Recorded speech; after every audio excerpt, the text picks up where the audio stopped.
9/7 triple integration के अगले problem के ऊपर जंप करेंगे। अब यहाँ पे देखो हमारा प्रॉब्लम क्या कहता है। हमारे प्रॉब्लम में ये इक्वेशन दिया गया है। अब यहाँ पे देखो कि मैं लिमिट्स कैसे निकाल रहा हूँ सबसे पहले। अब ओ माय गॉड, ओके, अब यहाँ पे ये जो x/3 है इसको मैं सबसे पहले u पकड़ता हूँ, देन उसके बाद y/4 जो है उसको मैं v पकड़ता हूँ, और जो z/5 है उसको मैं w पकड़ता हूँ, राइट। अब उसके बाद मैं 3 को उधर लेके जाऊंगा, तो अगर मैं ऐसा करता हूँ that would be x = 3u, then y = 4 sorry v, my bad, shit happens guys, and z = 5w, right.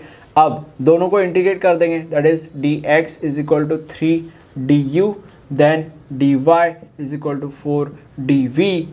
O my God, ये u और v के बीच में ना कभी भी कंफ्यूज मत होना और अच्छे से लिखना। u एकदम कर्व्ड लिखना और v एकदम पॉइंटेड लिखना, okay. And dz = and same with z कभी कभी 2 हो जाता है, ठीक है, तो उसको 2 मत होने देना, z को z ही लिखना, एकदम पॉइंटेड लिखना, ओके। And dz = 5 dw।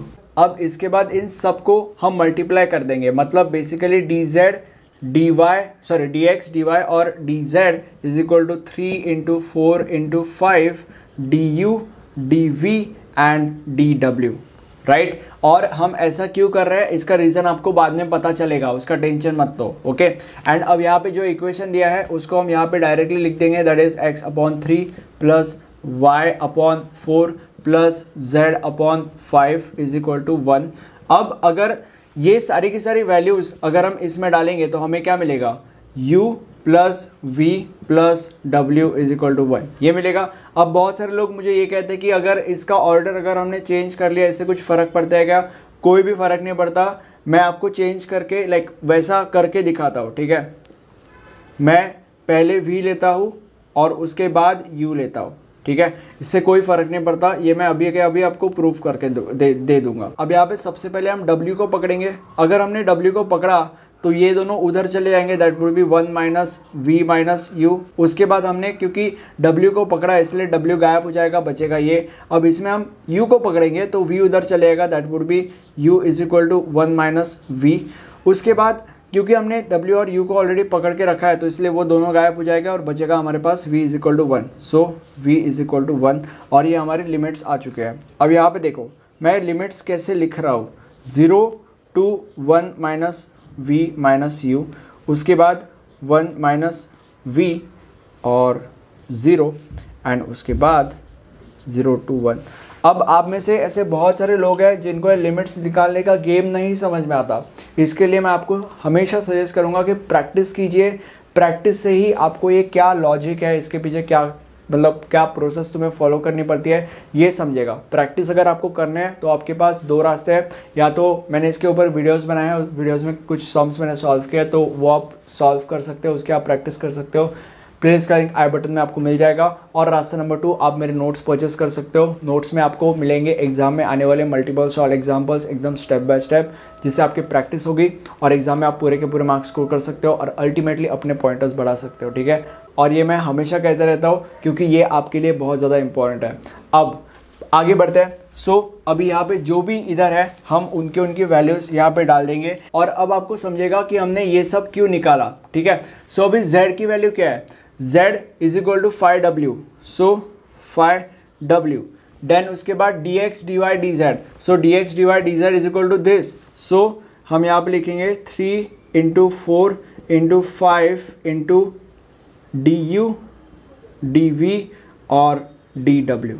अब स्टूडेंट्स को ये नहीं समझता कि ट्रिपल इंटीग्रेशन में हमें सबसे पहले किसके रिस्पेक्ट में इंटीग्रेट करना चाहिए। अब उसके लिए मेरा ट्रिपल इंटीग्रेशन का फॉर्मूला देखो, अगर लिमिट्स x एंड y के टर्म्स में है तो integrate with respect to z करो। मतलब बेसिकली वो ये कह रहा है कि अगर हम x, y और z की बात कर रहे हैं तो यहाँ पे जो भी चीज़ मिसिंग होती है उसके रिस्पेक्ट में सबसे पहले इंटीग्रेट करना होता है। तो वहाँ पे z मिसिंग था इसलिए सबसे पहले हमने z के रिस्पेक्ट में इंटीग्रेट किया।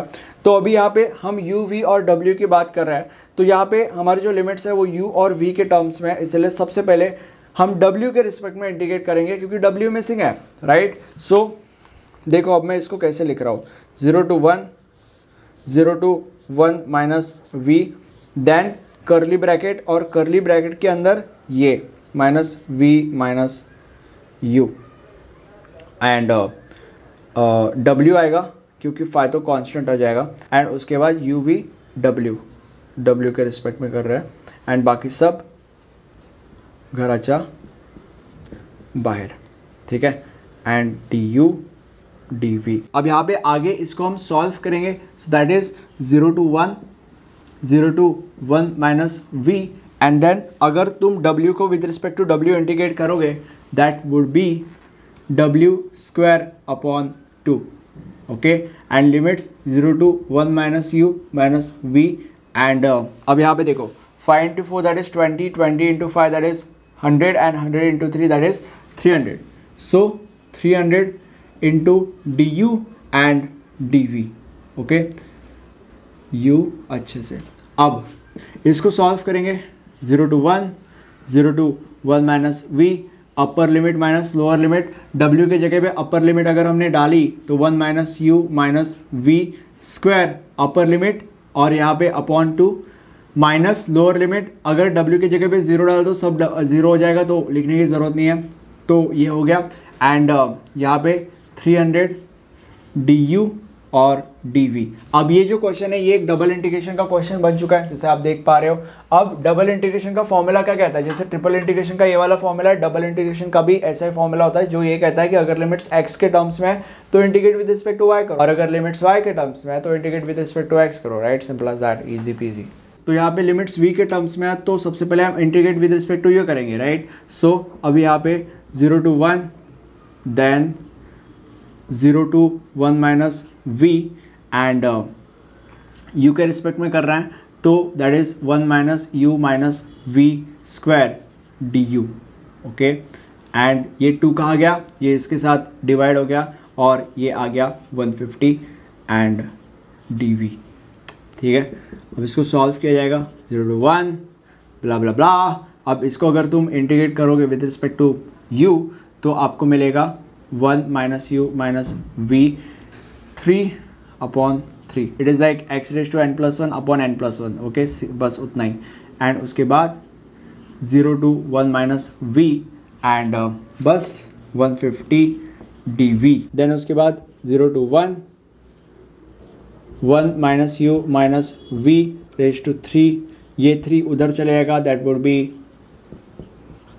50 एंड dv, देन उसके बाद यहाँ पे upper limit minus lower limit का कार्यक्रम होगा। सो अपर लिमिट क्या होता है, ये तो विद रिस्पेक्ट टू u कर रहे थे इसलिए u के जगह पे अपर लिमिट जाएगा, that would be 1 minus v और minus v, okay, and cube upper limit minus lower limit, u के जगह पे 0 जाएगा, that would be 1 minus v, ठीक है, और एक क्यूब अपर लिमिट माइनस लोअर लिमिट हो गया, एंड उसके बाद 50 dv। अब इसके बाद इसको थोड़ा सा सिंप्लीफाई कर दिया जाएगा, सो दैट इज 1 माइनस अंदर जाएगा, that would be -1 plus v और minus v, and cube minus 1 minus v cube and 50 dv, ठीक है। अब यहाँ पे 1 माइनस 0 0 ख़त्म हो गया, एंड यहाँ पे देखो इस माइनस को मैं बाहर लेके आऊँगा, that would B minus 0 to 1, और यहाँ पे अंदर बस बचेगा 1 माइनस v और क्यूब और dv, और यहाँ पे 50 बाहर, मतलब बेसिकली ये हो गया। अब ये सिंगल इंटीग्रेशन का सम बन चुका है, सिंगल इंटीग्रेशन से सॉल्व करेंगे। अगर आप इसको इंटीग्रेट करोगे with respect to v, that would be 1 minus v का 4 अपॉन 4, 0 to 1 एंड 50। अब इसको अगर आप सॉल्व करोगे तो अपर limit minus lower limit, that would B, अगर अपर लिमिट v के जगह पे जाएगा तो 1 माइनस 1 0 आएगा, तो फिर लिखने की ज़रूरत नहीं है, माइनस लोअर लिमिट अगर v के जगह पे 0 जाएगा तो दैट वुड बी 1 माइनस 0, तो वो 1 ही होगा, और 1 का 1 रेज टू 4 1 ही होता है, that would B minus 1 upon 4, minus क्यों, क्योंकि अपर लिमिट माइनस लोअर लिमिट है, अपर लिमिट का आंसर 0 आ रहा था तो माइनस ये लोअर लिमिट का आंसर, ठीक है, एंड उसके बाद 50, एंड दैट इज 50 अपॉन 4, क्योंकि माइनस माइनस कट हो गया, and that is 25 upon 2, and this is your final answer. Copy this.